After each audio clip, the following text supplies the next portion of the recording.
This year's Shangri-La Dialogue, a gathering of defense officials, is taking place against a backdrop of increasingly strained US-China relations. China has said its Defense Minister, General Li Shangfu, will not meet US Defense Secretary Lloyd Austin because of US sanctions imposed in 2018 on General Li for Russian arms purchases. Some analysts say they don't expect ties to improve quite so quickly. US-China relationship is really characterized by competition at the moment, and there are considerable strains, diverging interests, and certainly in foreign policy there's a certain amount of competition for influence and relationships in the region. And that's of course playing out on the margins here at the Shangri-La Dialogue. Just recently, the US accused a Chinese fighter jet of carrying out an aggressive maneuver in international airspace over the South China Sea. China, in response, blamed US military reconnaissance activities for being provocative.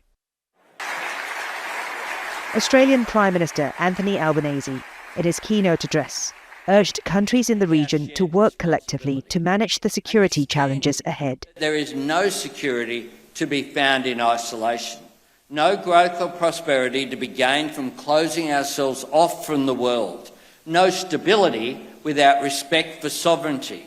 No lasting peace without engaging with each other and working together. In the next 2 days, officials here will be listening closely to speeches by Austin on the US's role in the Asia-Pacific region and General Li on China's new security initiatives.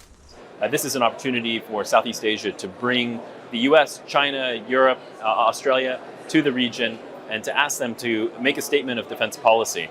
And in doing that, as they're formulating that statement, a lot of these countries, they go through a thought process. They want to know what Southeast Asia thinks about these things.